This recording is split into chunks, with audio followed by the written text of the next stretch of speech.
All right. Thank you, everybody, for tuning in today. My name is Zach Steinhauser. For those of you that don't know me, I am a wildlife filmmaker and an eco tour operator based out of South Carolina. And I just want to give a big thanks to Joe and everybody at the PMCA for giving me the opportunity to speak at the conference. Really excited for y'all tuning in to learn about my work and what I do to help Purple Martins in my corner of the United States. So the title for my talk today is A New Kind of Friendship, How Humans and Purple Martins Benefit from the Ecotourism Industry.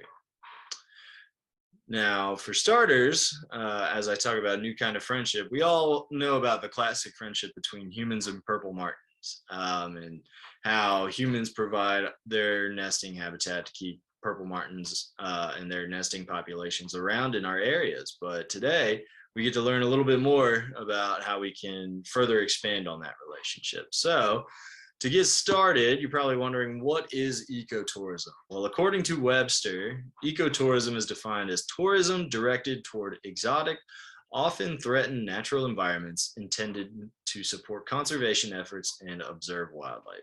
So for kind of the best example of ecotourism in the United States is you've probably never thought much of it, but going to Yellowstone National Park, it's a big tourist destination. A lot of people want to go to Yellowstone. It's the first ever national park. It's got beautiful scenery, a lot of great wildlife, and you can see all those tourists gathering around Old Faithful, watching her blow off some steam. And that's a classic example of ecotourism in our country. But a few more examples that you probably think of when you hear the word ecotourism is something like an African safari, where you're traveling off to another continent and you load up in these off-road vehicles, and you get to go with a guide, and they get to find wildlife for you, and you just get to observe all this unique and great wildlife in their natural habitat, like these elephants and lions here.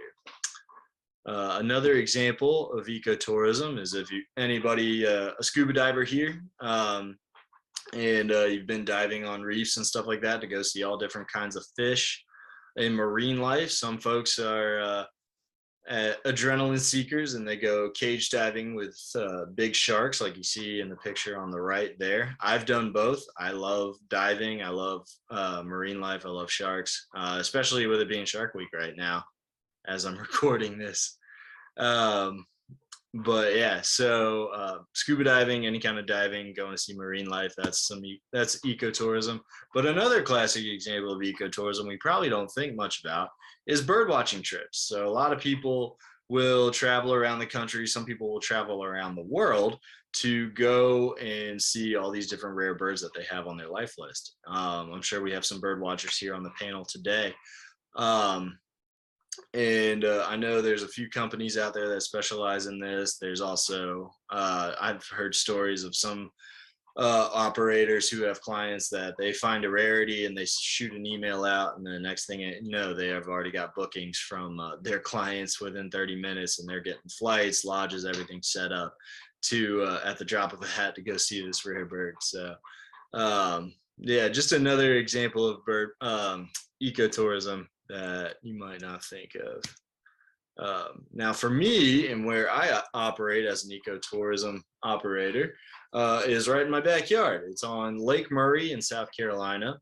And I specialize in our Purple Martin Roost that makes its home on Bomb Island, which is a small 12-acre island in the center of Lake Murray. It is home to what's thought to be the largest pre-migratory roost in North America. So it's kind of a tradition every summer in our area. Everybody gets in their boats and they all head out on the lake to go watch the birds in the sunset. Makes for a great night out, great time on the water. Just a little bit of history about Bomb Island. It ironically was a World War II bombing range. So General Doolittle of the U.S. Army was planning his bombing raids over in Japan. He planned those in South Carolina, and he would use the islands on Lake Murray as a practice range. And so thankfully he didn't drop live ammunition, otherwise we wouldn't have a bomb island left. But that's how Bomb Island got its name. And then at least at the very earliest, Purple Martins started making their homes in 1980, their migratory roost home in 1988 on Bomb Island. And it was first discovered by a couple out boating one evening. They just were out, they saw all these birds flying in one direction on the lake, so they followed them. It took them right here to Bomb Island, and they saw just a massive bird so thick that they couldn't see the sky behind them. So naturally, they had to call all the authorities, and they were able to figure out it was a Purple Martin roost. A little more about Bomb Island is that the roost, as it's peaking like it is right now, it can reach around 500,000 individual Purple Martins, making their summer home on this island. So that's just a lot of birds. Some scientists even think that there are 750,000 Purple Martins on there, but studies and estimates haven't been done in a really long time. So those estimates were coming in like the late 80s, early 90s. The island itself is a formally protected area. It got its protection in 1995. It's a conditional protection. So it's people aren't allowed on the island while the martins are gathering up and they're flocking on the island. So people aren't allowed to go on there in the evening times as the martins are coming in. They're not allowed to camp on there while the martins are there roosting, and then they're not allowed to go on there in the mornings as the birds are all taking off. But during the day when the martins aren't there, it's free reign to go on. But thankfully, it's a very well self-policed island. The community makes sure to keep people who are breaking the rules of getting on the island while the birds are there. A lot of people will harass rule breakers and get them off the island. So it's a very well self-policed, very well protected little gem we have by our community. So I'm very glad to have a lot of concerned citizens there. Now, where I come in as an eco tour operator was that I started running guided charters on Lake Murray to take people out to go see the Purple Martins. Originally, I didn't think it was going to be a very successful business venture, but I offered up my first trip just on a whim, and within probably 30 minutes of us offering it, it was sold out. And I'm only allowed 6 people per trip, but it was a very quick turnaround in terms of bookings. So as soon as we figured that part out, I was like, oh, what did we just do? And I've been running those trips every summer since then. So it's been a very, very good blessing to me.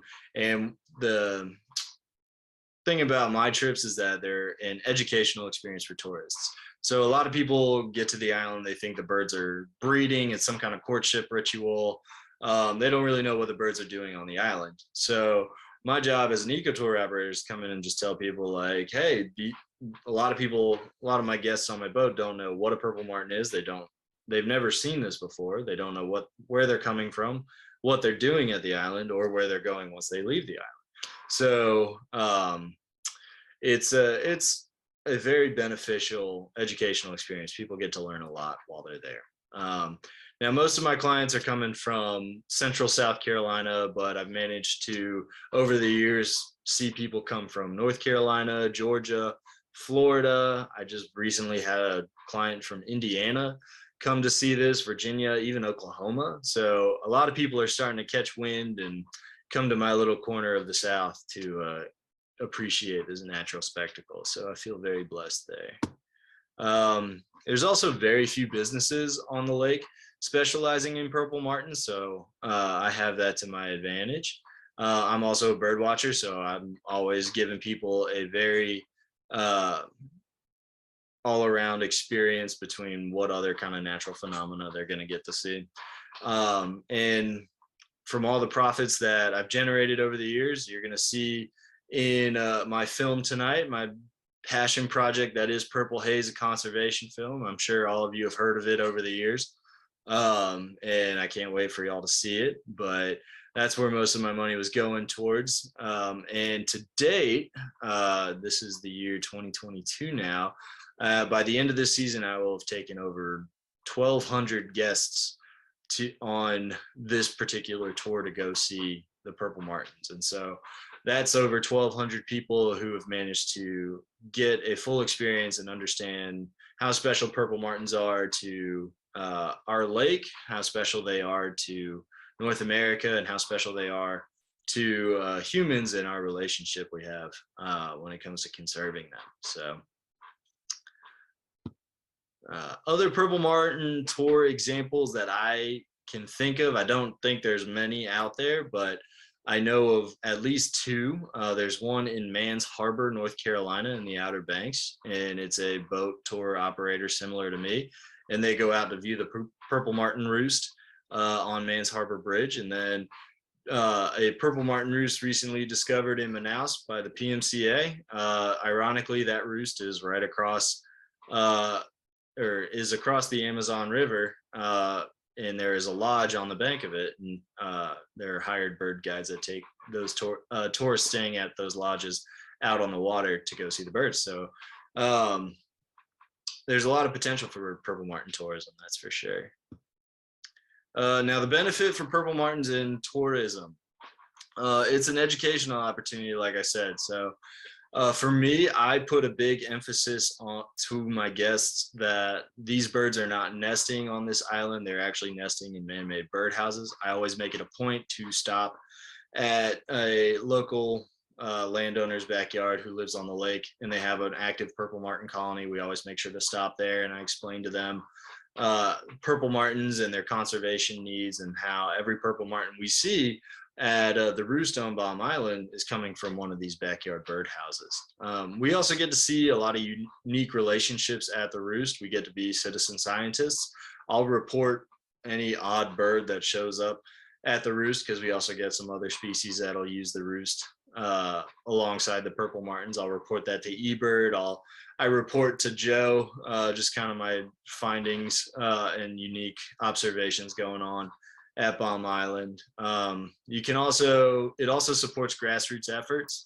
So you can help mobilize a community to better conserve purple martins in your area by showing them, like I said, by showing them all these birds come from a birdhouse. So it might kickstart one of my clients to want to put purple martin houses out for them. And like I said, citizen science. So you get to see a lot of cool things, and you get to report that to the pros.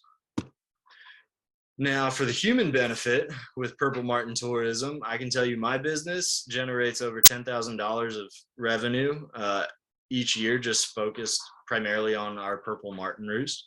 It stimulates your local economy. So as much as I hate paying taxes, I mean, it gets those tax dollars going. You get to buy local, you get to experience local.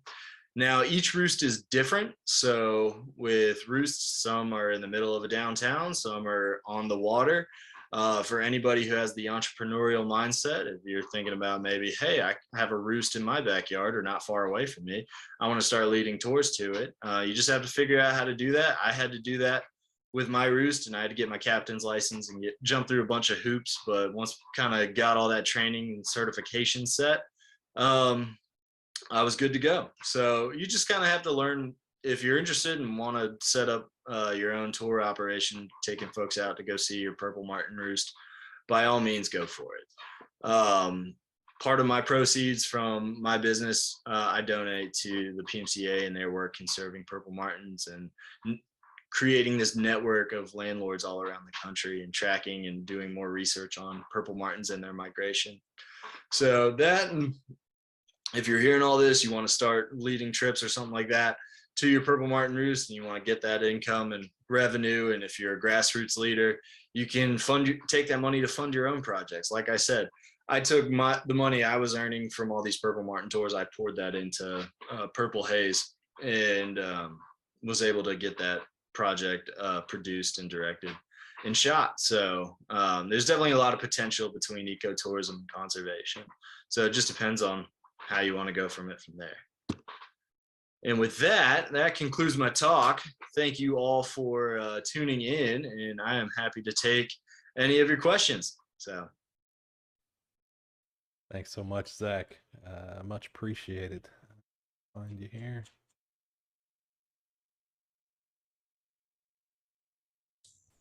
All right. All right, man. Hey, how's the roost this year? How's it going? It's going really well. We're peaking right about now, so we're hitting that high mark of 500,000 to three quarters. So, and we're going out in the early mornings, watching them form up on that weather radar. That's great. That's great. I know you took me out there out of season, but next year I hope to be there during the roost season so I can see the island with birds there. Heck yeah, man. Um, Love to while have we, you.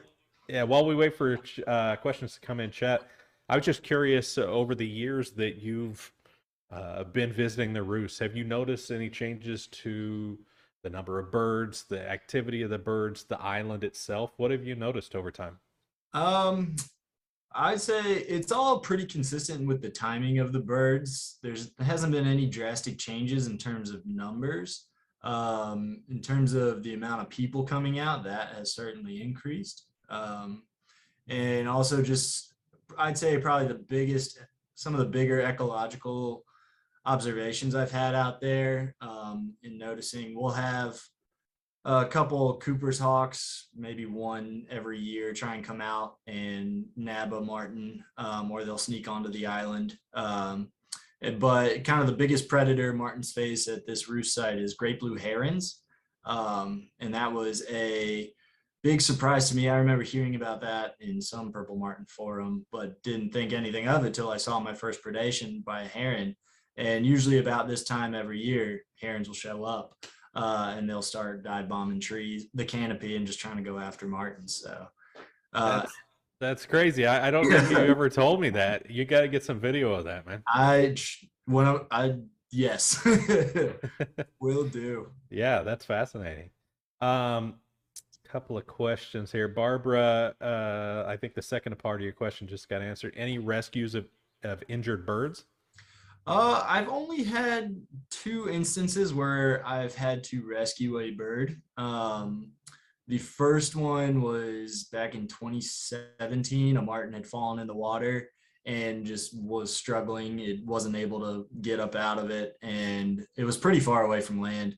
So we thankfully just kind of circled back around and scooped it up, took it to a local shelter, and then they gave it back to me to release the next night at the roost. And then the second one, as we were driving up to it to scoop it up, it managed to pop up out of the water and fly into the roost pretty close to the island. So those were only it. Those were about it. I haven't seen really any birds in the water as much as you would think with that amount of birds flying around. They're pretty good at dodging each other.